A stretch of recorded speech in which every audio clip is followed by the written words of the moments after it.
マイの日本語ポッドキャスト。こんにちは。マイの日本語ポッドキャストへようこそ。マイです。皆さんお元気でお過ごしでしょうか？私は元気です。はい、皆さん久しぶりのポッドキャストになってしまって本当にすみませんでした。はい、そしてね、前回投稿したコミュニティに温かいコメントをくださった皆様、そして心配してくださった皆様、本当に本当にありがとうございました。前回のね、コミュニティでも、ご報告をさせていただいたんですけれども、数日前に母方の祖母が亡くなりました。96歳でした。もうすっごい長生きですよね。うん。やっぱりね、おばあちゃんが天国に行ってしまったっていうことは、本当にすごく悲しいんですけれども、でも、お疲れ様っていう気持ちの方が大きいですね。はい。もしかするとね、この事情をね、知らない方もいらっしゃるかなと思うので、簡単に、お話しすると、私が先月の半ばに、日本に一時帰国をしたんですね。それで、私が日本に帰って数日後におばあちゃんが入院しました。それで、すぐに、病院へお見舞いに行ったんですけれども、その時はね、まだ元気で、お話もね、できたんですよ。でも、そこから、日に日に、どんどんどんどん、あの、弱くなっていって、で、ご飯とかも、食べ物を噛む力とか、あと飲み込む力っていうのもなくなってしまってね、自分でご飯を食べられなくなってしまったんですね。なので、点滴をして、その点滴から栄養を送っていたんですけれども、やっぱりね、点滴だけでは足りないので、栄養が。なので、どんどんどんどん痩せていってしまってね。で、喋ることも難しくなってしまいました。はい。それで、お医者さんからも、もしかすると厳しいかもしれませんっていうお話もされて、そして、私も実際に弱っていくおばあちゃんを見て、あ、もう覚悟をしないといけないのかなって、そう、心のどこかでね、そう感じていました。なので、本当に、たくさんできる限り会いに行きました。で、おばあちゃんはね、もうずっと寝たきりだったんですけれども、おばあちゃんにたくさんたくさん話しかけましたね。うん。で、本当はね、もっと早く韓国に戻ってくる予定だったんですけれども、おばあちゃんのこともあって、もう少し日本に長くいようって決めてね、はい、日本にいる期間を延ばしました。うん。それで、その期間を延ばしたことによって、そう、おばあちゃんとも最後会うことができたので、本当に、良かったなと、会えて良かったっていう気持ちもすごくあります。はい。で、亡くなったおばあちゃんにもね、その亡くなったっていう知らせを聞いて、すぐにおばあちゃんに会いに行ったんですけれども、なんかね、本当に眠ってるような感じで、うん。なんか、「おばあちゃん、おばあちゃん起きて」って言ったら、起きるんじゃないかなって思うくらい、本当に寝てるような、そんな感じだったんですね。なので、その顔を見た時に、あ、苦しまずに本当に眠るように天国に行けたんだなって思って、そしたらすごく安心しました。うん。やっぱりね、最後本当になんか苦しんで天国に行ってしまったら、やっぱりもっと辛かったと思うんですよ。だけど、おばあちゃんが、うん、眠るように天国に行けたので、そう、本当に良かった、本当にお疲れ様でしたっていう、はい、そんな気持ちになりましたね。うん。で、最後、おばあちゃんに手紙を書いて、それを、おばあちゃんが眠っている棺桶の中に入れてもらいました。うん。なので、天国でね、その手紙を読んでくれるといいなと思っています。はい。うん。本当に、悲しいですけど、うん、もうこの世界では会うことができないからね、悲しいんですけど、でも私はいつか必ず天国でまた再会できるって信じているんですよ。なので、私がね、いつか天国に行った時におばあちゃんと会って、で、私が大好きなおばあちゃんの焼きおにぎりを作ってもらってで、その焼きおにぎりを食べながらね、いっぱいおばあちゃんとおしゃべりしたいなって思っています。はい。なので、その時まで私は、おばあちゃんのことを忘れず、いつも心で思って、前向きに生きていきたいと思います。はい。皆さん本当に、ありがとうございました。はい。それでは、今日のテーマをお話ししていきましょうかね。今回のテーマなんですけど、何にしようかなって少し悩んだんですけど、日本に一時帰国した時に、おばあちゃんの病院に行った帰りに、私の地元も地元にも寄ったんですよ。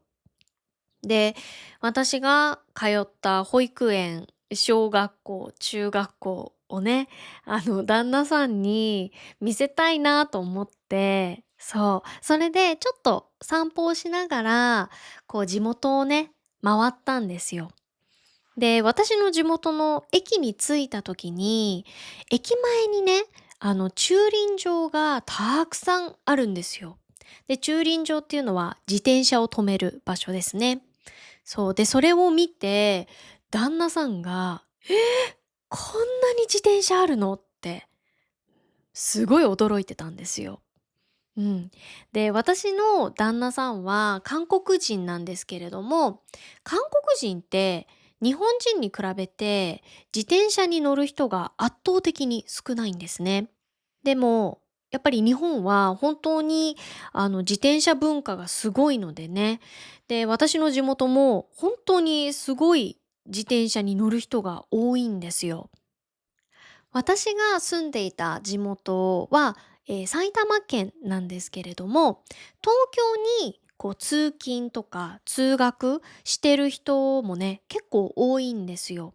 なので、朝は、家から駅まで自転車で行って、そこから電車に乗って会社とか学校へ行くっていう人が本当にすごく多いんですね。そう。なので、駅前の駐輪場も本当にすごいたくさんあるんですよ。で、その駐輪場がもういっぱいになっちゃうぐらい、自転車の数もすごく多いんですね。はい。ということで、今日のテーマはですね、日本の自転車文化についてお話ししていきたいと思います。日本で自転車がよく使われる理由と、あとは必ず知っておくべきルールについてお話ししていきたいなと思っていますので、ぜひ最後まで聞いていただけると嬉しいです。そして、この舞の日本語ポッドキャストではメンバーシップもやっています。興味がある方はぜひ概要欄をチェックしてみてください。なんかよく考えてみると、日本って自転車を使う人がかなり多い国だなって思うんですね。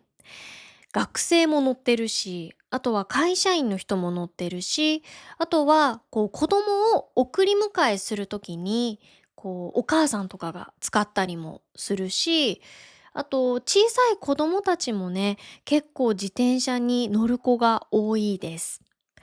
だから日本では自転車って、趣味っていうよりかは、もう普通に生活で必要なものっていう感じかなと思います。じゃあなんで日本はこんなに自転車に乗る人が多いのかっていうと、一番大きな理由は日本の生活スタイルが自転車にすごく合っているからですね。例えば家から駅までの距離とか、家からスーパーまでの距離、病院までの距離、薬局までの距離っていう、そういった距離って、歩くにはちょっと遠いんだけど、でも車で行くほどではないなみたいな、ちょっとそういうなんか中途半端な距離っていうことが結構あったりするんですよ。で、そういう時に自転車ってすごい便利なんですね。家の前ですぐ乗れて、で、お店の前ですぐ降りられる。なので、こういったちょっとした用事とかでも、すごい気軽に使えるから、やっぱり便利なんですよ。あとは、日本は自転車で走りやすい道が多いです。もちろんこれは地域によっても違うんですけれども、東京とかだと、この道は自転車使った方がすごい楽だなみたいな、そういった道が結構あるんですね。あともう一つの理由は、健康や節約のために自転車に乗る人が多いっていうことです。例えば、目的地までバスに乗って行く場合、交通費がかかるじゃないですか。でも、自転車を使えば、そのバス代がかからないですよね。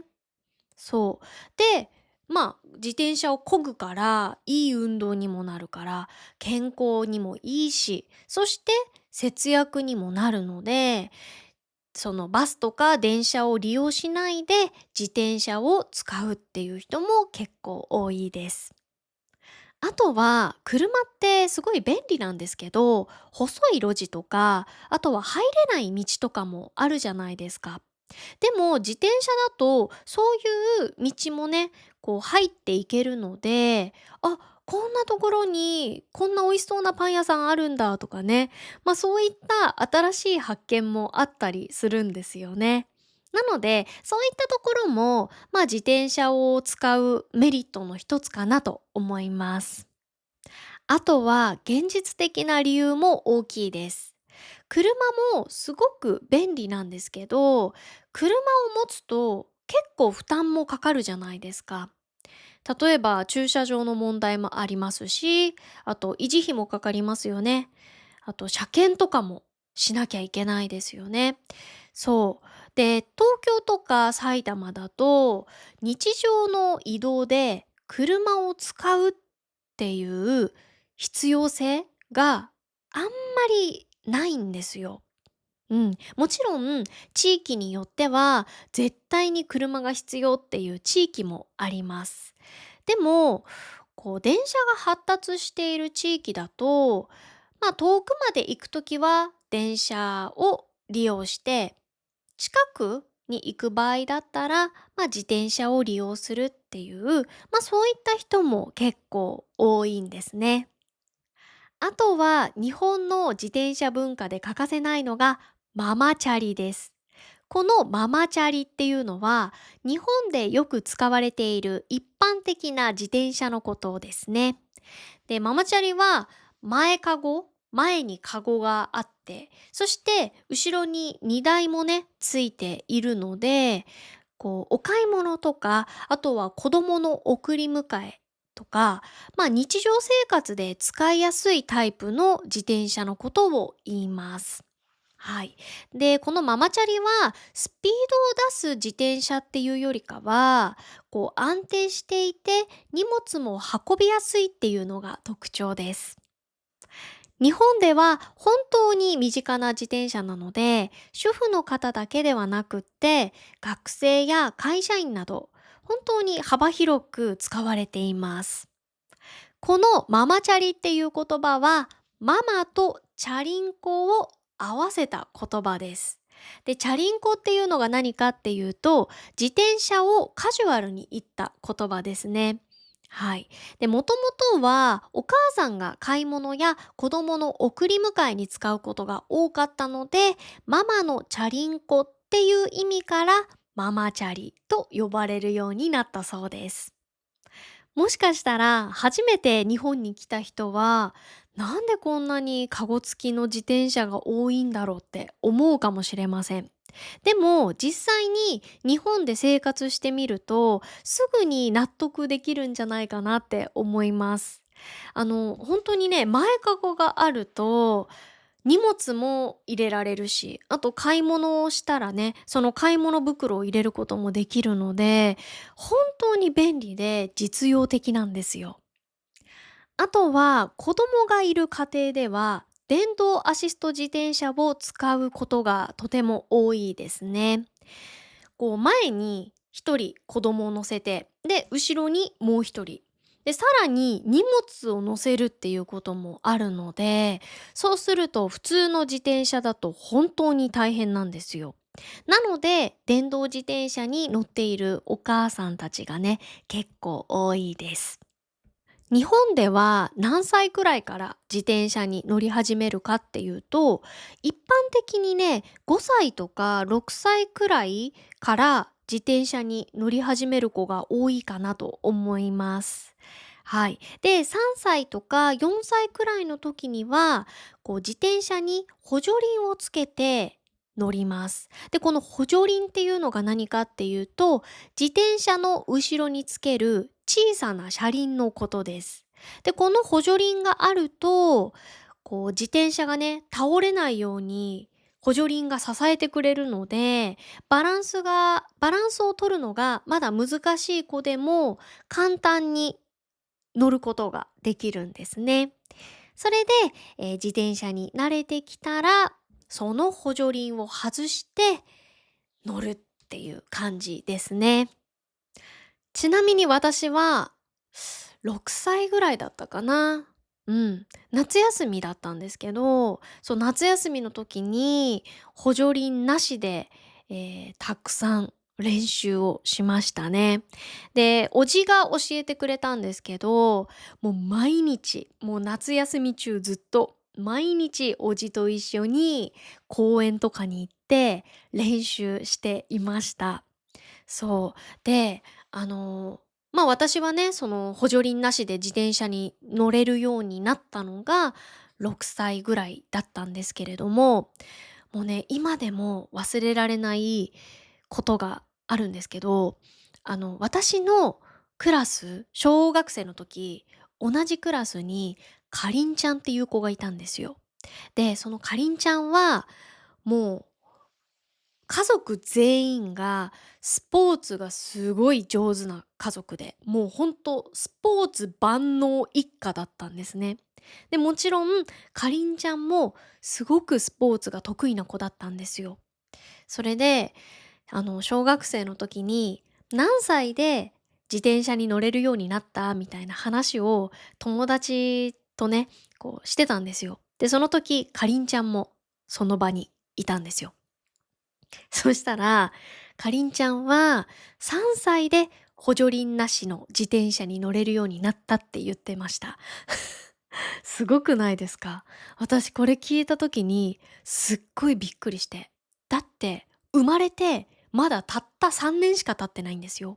なのに補助輪なしの自転車に乗るってどれだけすごい人なんだって思って、もうその時の衝撃が今でも忘れられないですね。うん。なんかそれまでは6歳でも十分早いって思ってたんですよ、私の中では。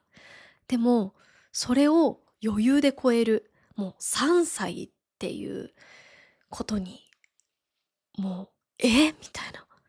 かりんちゃんの運動神経どうなってんのって思いましたね。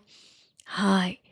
で、かりんちゃんとのエピソードがね、もう一つあるんですけれども、かりんちゃんは、さっき言ったように、本当にスポーツが上手、スポーツが得意な子だったんですけど、結構ね、スポーツに、まっすぐと言いますか、情熱を注ぐタイプの子だったんですよ。なので、結構、スポーツをしてる時は熱くなっちゃうんですよね。そうで、小学5年生ぐらいの時に、ミニバス大会っていうのがあったんですよ。で、このミニバス大会っていうのが、なんかバスケットボールの大会なんですけど、他の小学校と試合をするんですよね。うん。他の小学校の子たちと戦うバスケの大会だったんですけど、その時に私はかりんちゃんと同じチームになっちゃったんですよ。よりによって。そう。それで、うわかりんちゃんと同じチームだ。やばいと思って、終わったって思ったんですよね。なぜなら彼女はすごくスポーツに対して熱い子だから。で、私は本当にスポーツが大嫌い。すっごい苦手な子だったんですよ。で、特にバスケが本当にできなかったんですね。なので、もうかりんちゃんと同じチームになって、うわーって思ってたんですね。で、試合当日、試合をしてたら、パスされちゃったんですよ、ボール。そう。で、パスが回ってきて、で、もう、どうしよう、このボールどうすればいいのってもう慌てちゃったんですね。どうしようどうしようみたいな。そしたら、同じチームの子たちが、舞ちゃんパスパスみたいなことを言ってたんですね。だから、そうだ、パスしなきゃと思って、そのバスケットボールを投げたんですよ。そしたら、あの、敵の女の子に渡しちゃったんですね。やっばーと思って。で、そうしたら、かりんちゃんが私に向かって、どこに投げてんだよって言ってきたんですよ。もうね、ほんと今でも忘れられない。もう軽いトラウマ。もうほんとこういう言い方で、「どこに投げてんだよ」って言われて、もう、どうしよう、かりんちゃん怒らせちゃったみたいな。もう私試合どころではない。もうガクガクブルブル震えて。そう、そんなことがありましたね。もうほんとに怖かった。うん、今はね、もうね、すごい笑って話せるエピソードですけど、もうその当時はもうめっちゃ焦りました。ほんとに。そう、こんなね、かりんちゃんとのエピソードを、この全世界に配信される YouTube で話すっていうね。うん。もう YouTube で話してしまったんですけれども、このポッドキャストがかりんちゃんにバレないことを祈ります。皆さんかりんちゃんには絶対内緒にしてください。お願いします。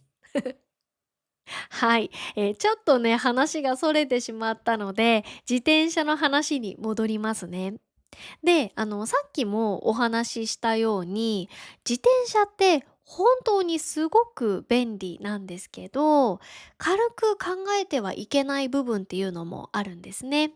で、日本では自転車も当然ルールがあって、最近はね、もう昔よりもルールがすごく厳しくなってきています。